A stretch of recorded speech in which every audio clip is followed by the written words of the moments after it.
Gaidām 88. Oskara balvu pasniegšanu. Gaidām arī kādu pārsteigumu.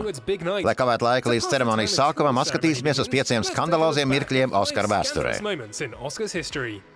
Pirms Angelīna Džolī bija puse no industrijas spēcīgākā pāra un arī 6 bērnu māte, viņai bija dažādas dīvainības, kā piemēram nesāt Billija Boba Thorntona asins trauciņā ap kaklu. 2000. gadā viņa iegūta cieņu, iegūstot Oskaru par dzīve pārtraukta. Bet viņu visus pārsteidz pēdējo reizi, līdz atvedot savu brāli Džeimsu, noskūpstot viņu uz lūpām un tad savā runā paziņojot, ka viņa ir ļoti iemīlējusies savā brālī. Režisors Ravāns Palaņskis tiek uzskatīts par filmu veidošanas leģendu. Viņš ir arī bēglis, kurš nedrīkst atgriezties Savienotajās valstīs. Pēc notiesāšanas par izvarošanu 77. gadā viņš devās uz Eiropu un šķiet, ka šī jaunā dzīve ir ietekmējusi arī viņa filmas. Fakts, ka nevar līdz galam pierādīt kāda vainu, ir kaut kas, kas mani ļoti interesē. Kad Ravāns 2003. gadā ieguva balvu kā labākais režisors par filmu Pianists, viņš loģiski neieradās, lai to saņemtu. Daži skatītāji, tā skaitā Martins Skorsēze, aplaudēja stāvot kājās, daži palika sēžam. Tā skaitā Džeks Nikolsons, kura mājās 77. gadā incidents notika. Tajā pašā gadā politiski aktīvais režisors Maikls Mūrs saņēma Oskaru kategorijā labākā dokumentālā filma par Bowlings ar Kolumbīnu. Sākumā šķita mīļi, līdz viņš paziņoja, ka viņam jāsūta pretkarziņu Džordžam Bušam. Jūs smiesieties, jūs raudāsiet, jūs gribēsiet balsot.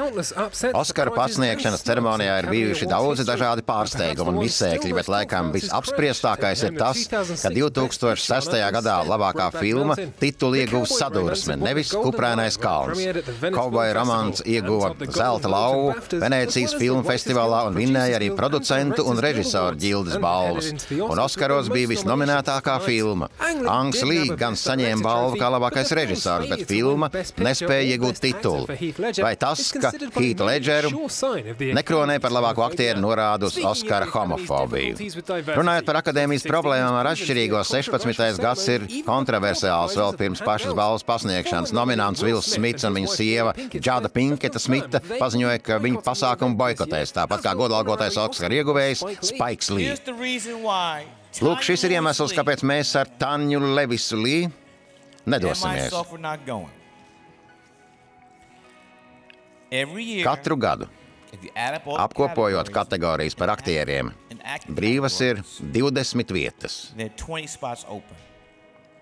Vīrieši, sievietes, aktieri, otrā plāna aktieri, jūs saprotat, par ko es runāju. Pēdējos 2 gadus netika nominēts neviens cilvēks ar citu sejaskrāsu. Par laimi akadēmija jau izziņoja pārmaiņas savā sistēmā un Spaiks zina, ka šī problēma ietekmē ne tikai balvu pasniegšanas sezonu. Oskara ceremonija nav īstā problēma. Problēma ir ar uzraugiem. Cilvēki, kas ir izpildošā vara studijās un televīzijā. Viņi katru semestri sēž telpā un izlemj, ko mēs taisīsim un ko nē. Un vairums šo cilvēku ir baltie cilvēki. Tāpēc, ja tur nav dažādība, tad to varēs redzēt arī filmās, kuras viņi taisa, un filmās, par kurām balsos. Šī nav pirmā reize, kad Oskari sadusmo minoritātes. Jau 1996. gadā tikai viens no 166 nominētajiem visās kategorijās bija afroamerikāņi. Un mācītājs Jesse Jacksons organizēja protestu.